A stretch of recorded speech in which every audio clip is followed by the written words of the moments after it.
Bonjour, bienvenue à Diversité Plus. Aujourd'hui, nous recevons Monsieur Louis Alain. Monsieur Louis Alain, vous êtes porte-parole du collectif Carré Rose. C'est un collectif qui vise à combattre l'homophobie et la violence contre les personnes LGBT par des actions positives et préventives. C'est ça. D'avoir accepté de venir ici. Merci de me recevoir. Donc, en fait, ce qui s'est passé à Orlando, c'est Omar Matin, 29 ans, un Américain d'origine afghane, a ouvert le feu dans un bar gay et a tué plus de 49 personnes et fait 53 blessés. Et il y a possibilité même que le nombre de morts, bien sûr, c'est pas ce qu'on souhaite, augmente parce que les blessés sont dans un état critique. Donc, ça s'est passé entre le 11 et le 12 juin. Donc, on voit toutes ces images-là.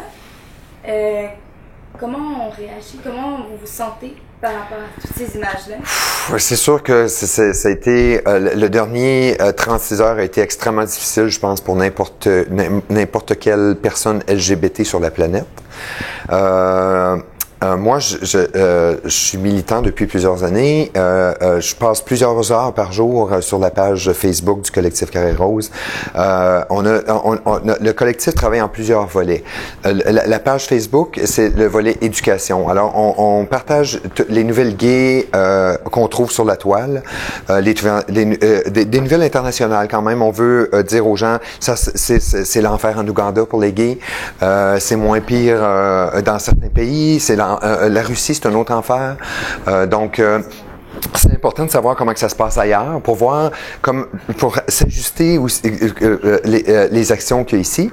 Et ça, c'est le volet éducatif. Nous, on offre de l'aide aux victimes d'agressions, les gens qui se font agresser dans le village.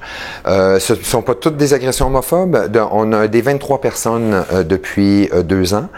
Sur les 23 attaques, il y en a 15 qui sont certainement, on est sûr que c'est des attaques homophobes. Alors, c'est quand même énorme. 15 attaques homophobes en 24 mois, c'est une à toutes les 6 semaines. C'est énorme. Ça prouve là, que pour la ville qui a été considérée comme la plus ouverte au Canada pour les personnes LGBT, peut-être qu'il faut qu'on se regarde puis qu'on réalise que oui, il reste encore beaucoup de travail à faire. C'est ça, ça serait intéressant de ne pas parler d'homophobie simplement quand il y a des actes qui se passent, comme il s'est passé dernièrement à Montréal, les 2 homosexuels qui se sont embrassés, qui se sont fait battre, là, la tuerie. Donc, mais la question que j'aimerais commencer vraiment, c'est, en ce moment, est-ce que vous pensez que c'est un acte homophobe ou terroriste? Parce que les États-Unis semblent être partis plus dans quelque chose de terroriste. Même, on entend Trump qui veut défendre le port de l'arme, justement, avec ça. On est en train de passer d'autres messages. Ben là, les hommes politiques vont essayer de se faire du capital politique là-dessus. Absolument. Bon, Donald Trump, c'est probablement le pire. C'est celui qui va virer ça tout croche de toutes les façons. Il s'est déjà mis les pieds dans les plats, là, déjà, avec quelques tweets là, dans les dernières 24 heures. C'est clair que ça se passe pas aux États-Unis. C'est pas la même réalité qu'ici. Hein. Le même agresseur, elle serait arrivée à Montréal. Premièrement, il se serait pas acheté une mitraillette chez Walmart. T'sais? Alors, c'est sûr qu'il y aurait probablement eu moins de victimes. C'est pas quelque chose qui ne pourrait jamais arriver ici, même si on est une société qui est beaucoup plus ouverte et tolérante. Mais c'est sûr que toute la relation avec les armes est très, très différente au Canada là, par rapport aux États-Unis. Mais c'est un acte homophobe? Oh, c'est terroriste. Tout à fait. Moi, j'étais fâché de voir qu'on enlignait ça. Et c'est pas surprenant. Les grands réseaux américains, bon, là, c'est le terrorisme, mais on veut alimenter tout ce qui vient avec ça, puis on aime ça, on alimente la peur. Alors, on sert de tout présentement aux États-Unis. C'est un terroriste, il est né à New York. C'est un Américain de souche. Absolument, oui. Alors, il est où le terrorisme? C'est un acte homophobe. C'est un acte que... C'est clair que c'est un acte homophobe. Cet homme-là a conduit 200 km/h, savait qu'il s'en allait dans une discothèque gay, savait qu'il s'en allait tuer des personnes LGBT, et c'est exactement ce qu'il a fait. Et les victimes sont LGBT. Je vois pas comment que les médias américains peuvent justifier présentement leur prise de position à l'effet que c'est un acte terroriste. Est-ce que vous pensez que l'origine du meurtrier a un lien avec absolument, ça? Absolument. Moi, ce qui me choque, donc, tout à l'heure, je parlais de ce qui s'est passé à Montréal il n'y a pas longtemps. Donc, il y a eu 2 homosexuels qui se sont embrassés, se sont fait battre. Là, il y a ça. Comment est-ce qu'on explique que de tels actes se passent ici? T'sais, on n'est pas en Afrique, c'est un pays civilisé, on a accès à l'éducation, on a des manières de prévention. Comment on explique ça? Bon, il y a 2 choses. Pour ce qui est de l'éducation au Québec, ben c'est sûr qu'on coupe, mais on va couper l'extra. Alors, ce qui existait déjà pas, on forme pas les jeunes dans nos écoles primaires ici au Québec à leur dire que c'est correct, à leur expliquer c'est quoi un couple gay. On n'est pas rendu vraiment là. Alors, quelque chose qui était déjà un peu déficient, ben là, on coupe dans l'éducation. On n'ira pas dépenser du temps. On coupe déjà dans tout. Alors, sur notre propre population, le manque d'éducation aide pas, c'est sûr. L'homophobie s'installe facilement. Hein, l'arme la plus puissante contre l'homophobie, c'est l'éducation. Alors, quand on coupe dans l'éducation, on se tire dans le pied. Pour le racisme, pour les préjugés. C'est ça. Alors, pour ici, c'est comme ça. On a beaucoup d'immigration et moi, je suis absolument pas, je suis un anti-islamophobe. Là. Nous, sur la page Facebook du Carré Rose, un commentaire islamophobe est enlevé instantanément. Là. Je tolère rien qui sonne même un peu islamophobe, mais il y a une réalité qui est qu'on a beaucoup d'immigration, des gens arrivent ici et ils arrivent ici de pays où c'est illégal d'être gay et où même il y a encore, c'est illégal dans 73 pays dans le monde encore d'être gay tout court, et il y en a à peu près une dizaine où c'est encore la peine de mort.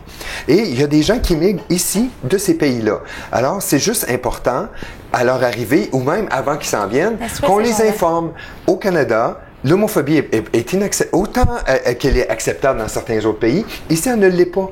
Et si vous attaquez verbalement une personne LGBT en public à Montréal, vous risquez que les personnes hétérosexuelles qui vous entourent prennent leur côté. Et vous dites que c'est inacceptable ici. Fait que dans les 2 cas, autant dans nos écoles ici au Québec que nos immigrants qui s'en viennent ici, c'est une question d'éducation. Parce que quelqu'un qui arrive ici d'Iran, par exemple, n'a pas eu d'éducation à l'effet qu'un couple gay est acceptable, puis que c'est inacceptable de les attaquer même verbalement en public. Donc, l'éducation, eux, c'est le contraire. Ils ont une éducation complètement contraire. En Iran, on pousse les gays en bas des immeubles et on les lapide s'ils sont encore vivants en bas. Alors, tout est dans l'éducation. Mais ça m'amène à une autre question. C'est en fait, qu'est-ce qui nourrit justement l'homophobie, plus précisément justement en Occident ici? Donc, je pense qu'on parle pas assez, selon moi, d'homophobie, mais on parle présentement beaucoup de liberté d'expression. Oui. À savoir, est-ce que la liberté d'expression a ses limites ou pas? Est-ce que justement, la liberté d'expression, tu sais, dans l'humour, dans les films, tout ça, ne vient pas alimenter l'homophobie dans le sens qu'on crée des clichés. Donc, forcément, l'homosexuel qui est efféminé, la lesbienne qui est dite butch. Et j'aimerais savoir, et aussi, est-ce que la religion a un lien, vient nourrir l'homophobie, mais les extrémistes, les radicalistes, bien évidemment. Donc, est-ce que... Dans toutes les religions, peu importe laquelle, il y a des extrémistes d'un côté ou de l'autre. Oui, absolument. Presque, je connais pas de religion sur la planète présentement qui est super en amour avec les personnes LGBT. Beaucoup, ça commence à s'améliorer. Certaines religions commencent là à avoir les preachers ont le droit de se marier. Il y a certaines, mais c'est très limité pour l'instant. Mais c'est une nouvelle réalité, mais la réalité qui était juste avant celle-là, puis qui date pas plus que 10 ans, c'est que toutes ces religions-là, toutes confondues, étaient homophobes pendant des siècles. Alors, on commence à voir, puis c'est normal, c'est conservateur, la religion, il n'y a rien de plus conservateur que ça. Alors, on commence à voir un peu de mouvement, puis on espère que ça va continuer, puis que ça va s'améliorer. Oui, mais on a vécu, à cause du mariage gay qui a passé aux États-Unis depuis 2 ans, il y a un gros backlash qui s'est fait, et il y a des groupes religieux aux États-Unis là qui sont vraiment organisés, c'est des lobbies religieux avec des moyens financiers assez hallucinant, qui se fait des panneaux publicitaires le long des autoroutes pour promouvoir contre le mariage gay. Et tout ça, ça l'alimente une haine. Et une haine qui finit par provoquer des événements malheureux, des tragédies comme on vient de vivre. Oui, justement. Donc, ça nourrit au point tel qu'il y a des gens qui en viennent à tuer. Oui. Et par rapport à la liberté d'expression, est-ce que... la liberté d'expression, elle est utilisée à outrance pour elle n'a pas de limite, en fait. Elle n'a aucune limite, en autant qu'elle sert à justifier une haine contre un groupe. Et puis en plus, est-ce que vous avez l'impression que ça touche justement des minorités, donc des gens qui sont pas favorisés ou tout ça? Donc là, si on les touche eux, ben c'est plus facile on les défendra pas forcément parce que c'est pas un groupe dit populaire. Oui, c'est vrai pour les LGBT, c'est même vrai pour les femmes. Ici, une femme au Québec fait 65% du salaire d'un homme qui a la même formation et la même expérience qu'elle. On est en 2016, on est supposé être un pays moderne. On est en Occident, on est complètement au Canada. Aberrant que ça se passe encore comme ça. Tu sais, je reviens un petit peu à la religion. Les religions ne payent pas d'impôts. Mais on leur permet tout cet argent-là qu'ils ne redonnent pas à la société parce qu'ils sont supposément des OSBL, des organismes charitables. Les religions aux États-Unis accumulent ces fonds-là. Ils ont tellement de moyens et ces moyens-là, d'un coup sec, ils se retournent et ils les investissent pour alimenter la haine contre un groupe. Ben, quand un groupe est rendu à ce point-là, que sa mission première passe au-dessus et que ça devient ça, sa mission première, ça devrait être suffisant pour qu'il soit obligé de commencer à payer de l'impôt. C'est plus une charité. Alors, si vous nous prouvez que vous suivez pas que votre mission première est fausse, puis qu'en fait, vous faites juste alimenter la haine, ben vous devriez commencer à payer vos impôts. Absolument. Donc, Monsieur Alain, c'est quoi la solution face à l'homophobie? Où est-ce qu'on se tourne justement qu'on est victime d'homophobie? Est-ce qu'il y a des organismes? Il faut dire à ces gens-là qu'ils ne sont pas tout seuls. D'ailleurs, vous organisez un vigile pour ce qui s'est passé à Orlando. Est-ce que vous pouvez me parler un peu plus par rapport à cela? Oui. Bon, premièrement, il y a des dizaines et des dizaines d'organismes LGBT maintenant. L'avènement d'Internet est génial parce que les jeunes qui grandissent puis qui sont complètement isolés dans leur propre famille parce qu'ils ont peur de le dire à leurs propres parents. Il y a énormément d'homosexuels qui se suicident aussi. Oui, le taux de suicide est 2 fois plus élevé, 3 fois plus élevé que... Le suicide est déjà la première cause de décès chez nos jeunes. Puis chez nos jeunes LGBT, il est 2 fois plus élevé que chez nos jeunes pas LGBT. Alors, c'est une tragédie en soi. Mais ces jeunes-là, maintenant, grâce à Internet, réussissent à se connecter sur certains organismes gays écoutes, des lignes d'aide, qui au moins trouvent une oreille attentive à quelque part. Parce qu'ils ne sont pas tout seuls. Ouais. Et pour revenir à la vigile, on organise avec Fierté Montréal, en collaboration avec Fierté Montréal, qui est l'organisateur de la Parade de la Fierté gay. Alors, eux et nous, le collectif Carré Rose, une vigile jeudi soir à 19h à l'angle des rues Pennet et Sainte-Catherine. Il va y avoir plusieurs personnalités sur place. Le maire de Montréal, Denis Coderre, a déjà confirmé sa présence. D'ailleurs, c'est le premier que j'ai appelé et il était très, très heureux d'accepter l'invitation. Il va y avoir quelques discours. On n'en veut pas trop pour que ça devienne ennuyant. Le tout va durer environ 1 heure. Et on a déjà 4000 personnes en 24 heures qui ont confirmé leur présence. Ce qui en fait, si vraiment tout ce monde-là se présente, puis un petit peu plus, mais déjà, s'il y en a 4000 qui se présentent, on va avoir la plus grosse vigile qui va y avoir eu au Canada. Là. Ça nous montre que l'homophobie n'a pas sa place ici. Oui, ça montre en tout cas qu'il y en a de l'homophobie à Montréal parce que s'il n'y en avait pas, le collectif Rose, on n'aurait pas besoin d'exister. On est là pour aider les victimes d'homophobie, les gens qui se sont fait attaquer physiquement. Alors, puis on est dans la ville la plus ouverte au Canada, supposément, pour les droits LGBT. Alors oui, il y en a de l'homophobie, mais elle est plus sous contrôle un petit peu. Tu sais, on est rendu plus loin que les États-Unis, ça c'est sûr. C'est une bonne nouvelle. Oui. Donc, on a parlé d'éducation, de liberté d'expression, de religion, mais comment on peut prévenir l'homophobie dans nos maisons, autour de nous, nos amis, en tant qu'hétérosexuels? Comment on peut prévenir cette homophobie-là? Ça commence par les gens qui sont plus ouverts. Vous avez un jeune frère adolescent qui vous remarquez qui publie sur Facebook avec un petit commentaire homophobe. Vous êtes plus ouvert d'esprit. Vous êtes tellement en mesure de nous aider. Vous êtes une alliée de la communauté. Donc, vous allez voir votre petit frère et dire « Hey, C'est inacceptable, ça, ce commentaire-là. Ça se passe plus comme ça maintenant. Les gens ont évolué. Ça, c'est une vieille mentalité. C'est une ignorance, l'homophobie. C'est ça, c'est de l'ignorance. Et tu vas avoir l'air beaucoup plus intelligent si tu fais plus de commentaires comme ça. Mais si tout le monde, tout et chacun, dans leur famille, dans leur foyer, dans leur quartier, dans leurs écoles, se mettent à faire ça, ben ces alliés-là, qui sont pas gays, mais qui ont des amis gays, ou il y a beaucoup d'hétérosexuels maintenant, les esprits se sont ouverts et les gens ont réalisé que, wow, on s'est fait remplir la tête par diverses religions pendant des années, que c'était une perversion, que c'était l'homosexualité, c'était une maladie mentale il y a quelques années, même ici au Canada. Alors, il faut défaire des centaines d'années de brainwash, si tu veux. Et là, on arrive là et on a de plus en plus d'alliés hétérosexuels comme ça. C'est eux qui vont faire une différence. Nous, on travaille déjà sur tous les fronts. On est déjà, avec la crise du sida des années 80, la communauté internationale LGBT a été obligée de se réseauter et vraiment on a développé des liens forts. On est une communauté qui est très, très organisée, très, très réseautée. On se parle, l'information va vite entre les organismes LGBT.